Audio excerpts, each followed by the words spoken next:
Space Whales Terran Master. But down here in the bottom right is Avilo Terran Grandmaster. Tied 1-1 against HoneyBear Zerg Grandmaster. Up here in the top left, Heart of the Swarm show matches. And let me calm down this music here, just in case it's affecting someone's life in a negative way.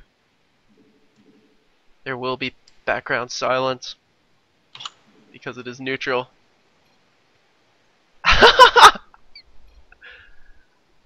The manner. Oh my. And I'd expect no less from HoneyBear. Yeah. I think HoneyBear enjoys his life a lot. Yeah. I think he might enjoy this game even as much as Combat X. Hey, for those asking where Dragon are, maybe you stepped in, you wanted to see QXC or like Minigun earlier. Those series are complete. I'll refrain from spoiling them for you now. Or spoiling, unless you request specifically. Maybe I'll type it in the chat there. But I'll upload the VODs to YouTube, and I'll put a replay pack on Reddit and Team Liquid within 24 hours. There was one game that I got disconnected from that was super epic from each of the first two series, so I will be casting that offline and putting that on YouTube, so you guys won't miss a thing. Maybe I'll send some of the replays over to Husky too, so we can get them on his channel, as he enjoys casting Pro HotS games as well. Either way, we have this TBZ finishing up here. Or not really finishing up, just getting started. 1-1 overall, potential 3 games remaining. Avilo is looking to play a standard macro opener, 1 Rax extend, and HoneyBear looks like he's gone for that gasless hatch first. Yeah, HoneyBear has been seeming to favor the gasless style of play in the last 2 games. It's normally stylistic. Normally, someone will 17 gas every game or not at all. I prefer to 17 gas, but this is equally viable. It gets you a bit better of an economy, but your link speed is obviously later.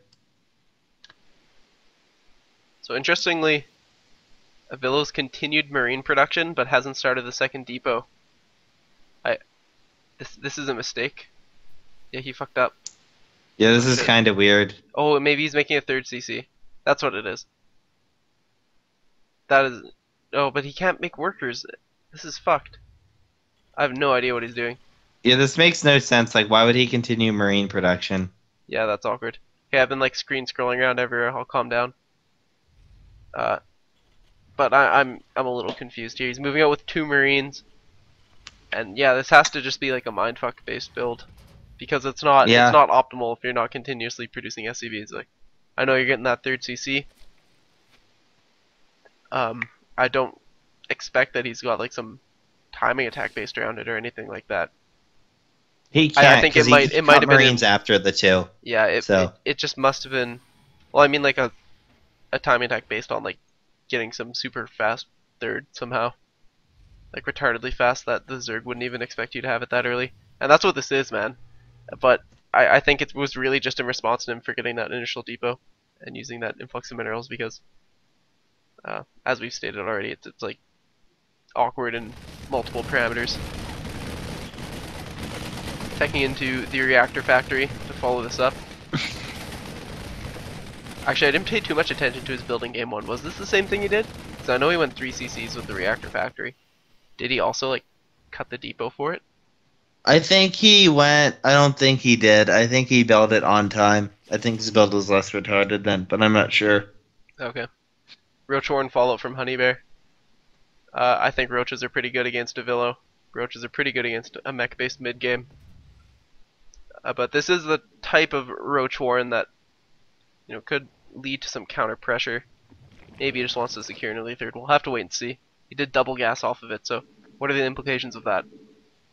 Yeah, I mean, he has 6 queens. He just double gassed it the normal time. I think it was at No, it had to have been before. He's only at 44 now, and he's saved up a lot of overlords. He's definitely going to get aggressive with this, but he did make 6 queens, so he's not planning on all inning. He's just going to apply a decent amount of pressure.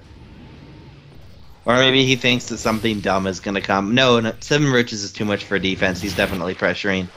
So, Avilo did pick off an overlord there, but as you mentioned, HoneyBear saved up quite a few. Yeah, That might have been why he didn't produce shitload of roaches, but I guess he spent all his money on them. 11 Yeah, roaches. this is a lot. Okay, so these Hellions are just gonna get there, be walled off completely by the queens. He will not spot these roaches. Oh, So this is actually a really good mind game. He timed out his gas and stuff so that he can still afford everything. Made a few more drones before you normally would double gas. I think he double gassed at like 30, 32, 36, somewhere in that range.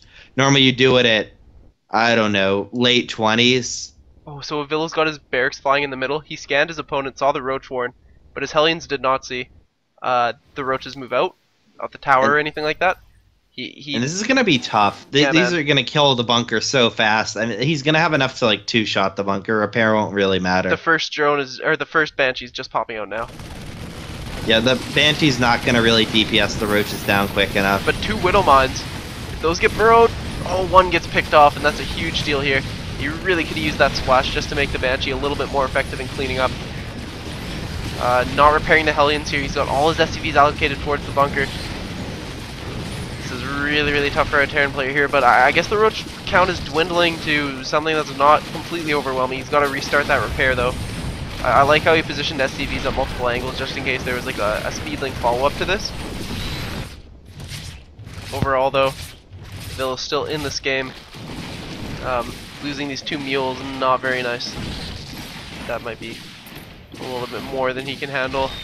18 workers killed total by HoneyBear here. Yeah, that was a pretty good attack. Yeah, it was More really damage than I realized was done. And yeah, HoneyBear is in a decent spot. He brought the workers count down to 34. But I mean, he did sacrifice a decent amount of his own economy, and his opponent does have, you know, enough units to kind of counter pressure.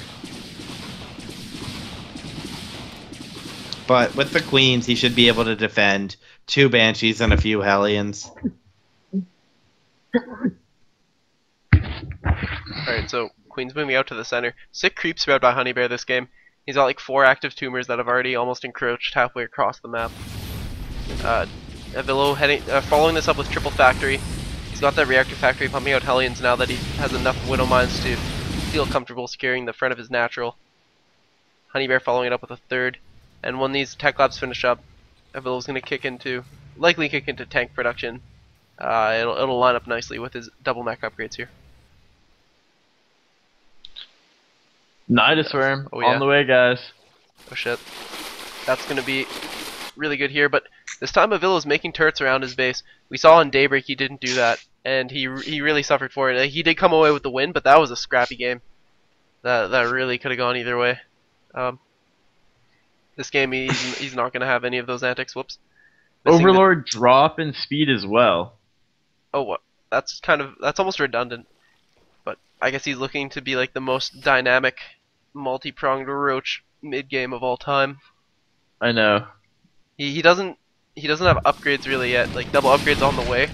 But that's one thing to note about all these investments is it has put a bit of a delay in his upgrades. That's really the only thing that isn't really in HoneyBear's favor right now, though. He's got awesome saturation on these 3 bases. He can really tech out of this, not forced to be all in at all. Solid like bank overall for an influx of aggressive units. I think Avilo's got to do some damage in some way, try and even things up a little bit. Yeah, I'd really like to see a Hydra Den thrown down as well if he's going to go for a Nidus or drops, just so that the Banshees alone can't clean it up. Hydras also just do way more DPS, so if they're left by themselves, like in Avilo's base, they're going to kill they're going to kill buildings way quicker, they're going to kill workers way quicker. It's going to warrant a much quicker reaction. So finally saturating those 5th and 6th gas at his 3rd. That can help out in something like you're speaking to in terms of Hydra production, but I think right now he's going to go for that like roach-based multi-prong attack with drops with a Nidus. This is just going to be crazy to defend with mech. You can see the Hellion count is actually pretty decent, and I think the best thing about this for Avilo is that he has 4 Banshees. 4 Banshees are going to be absolutely vital in cleaning up the drop play, in dealing with Nidus worms, all that kind of shenanigans. He's actually about to have 6 Banshees. Oh shit. Yeah. And that's just too many to face without anti-air. Yeah, well, there are some queens, but not enough to deal with 6. Yeah, I mean, he has stuff to deal with it at home. He can throw down spores. He can pull his queens where the Banshees are, but not in Avilo's base. Like, Avilo's going to clean up the attack too easily. So everything loaded into the Overlords by HoneyBear. He's fucking going for this, man, but over here, Avilo's moving in with a Hellion run by. Where did that scan go down? I don't know where it went down, unfortunately. Maybe it was at the 3rd. But these units are about to unload just like... I don't know if he's just going to unload them right on top of the tanks. There's no anti-air really for Avilo. They're just that Thor, so... I mean, these Overlords are going to do whatever the fuck they want. Yeah, Actually, I think one he's turret. gonna... Yeah, here we go. Holy shit. Units being damaged all over the place. Health bars consuming the entire screen. As this epic engagement goes down, these 2 tanks on the high ground are absolutely devastating though. In addition with these Banshees, Avilo actually rolls through this, retains a decent tank count if he can save that last tank. Unfortunately gets picked off for him. It was really the Banshees though. Yeah, man. They did so much damage. I think that kind of was like an even engagement overall. HoneyBear did have his 3rd saturated a little bit earlier. He's banked up a lot now. I think if he threw down a 4th behind that and replenishes with an army, he's still in a decent position. Okay. Because he's making the Hydra Dem way earlier. I think HoneyBear might not realize that Hydra speed is at layer now. Okay. Because he said he hasn't played in the... No, that was LZ Gamer who said he hadn't played in the current patch, but HoneyBear still might not have played in the current patch. He just might not realize that because like how he's playing, getting the Infestors first and the Hive first was kind of what you did before that change was made. Yeah, this hatchery in lots of trouble here. He needs to move the spores. He definitely could have saved it. Yeah, I wonder what he's dealing with. I mean, look at Avilo's army though. There's like a bunch of units positioned out on the creep. Oh my. Yeah. Bit of scrappiness occurring in this game. I guess those are the cut-off units from killing this P-fort that he's trying to establish on the lower side. Avilo trying to move up to 5 bases, but these units out in the middle are so exposed. These Battle Hellions really have to get to work, try and preserve the tank count as he retreats. Waits for the Banshees to catch up and help, but all the tanks eliminated. Big slip up there by our Terran player. But it is going to cost HoneyBear the majority of his roaches. I guess they can escape. Yeah, and HoneyBear did lose his 3rd, so I mean that's really shitty for him. Drilling Claws on the way for Avilo. We're gonna see like the boosted Widowmine burrow time. Not too many Widowmines out on the field currently. I guess he just produced like around 4 of them, but the other ones that he had were like out on the map and stuff earlier, and I think have been eventually whittled away. Hydra's out with the Infestors now, moving towards the left. Did HoneyBear spot this base? No. Oh, he hasn't seen it yet. Okay, now some links. Now he's gonna kill it. There's no way Avilo is gonna be able to save this from. Is it 2-2? It's not 3-3 yet, but 2-2 Roach Hydra is just gonna make short work of this, especially with the Infestors to deal with the SCVs. Yeah, Roach is out in front. You can see they just tanked the planetary shots, and the Hydra shred that to bits. Yeah, finally starting 3-3. After Avilo, actually. Yeah, Avilo has unlike last game. And double Raven on the way. He's realized he needs some PDDs to deal with this composition. That's going to be extremely effective in cloaking just as he comes into the vision of these Hydras. HoneyBear retreats though, and as awesome creep locking down the bottom / left side of this map. I'd really like him to move the spores at his 3rd again, because the same thing with the Banshees might happen again, where they just get that nice angle with 3 on the other side of the 3 spores. Alright, these Banshees again. I'm going to try and focus down the hatchery. Will HoneyBear relocate the spines this time, or spores rather this time? Looks like he's on top of it. It looks like he does. Yeah, Queen has spawned as well. Should supplement a little bit. These Banshees definitely could just like micro behind it and focus it down though. And at the Nat there are no spores. At the 4th there are no spores. he could be dealing huge drone damage, Avilo that is, by picking those off. And okay, the Hellions are running by into that northern base as some branch off towards the south. No blue flame at this point. Gonna be a bit of a hamper on the effect of this. Effective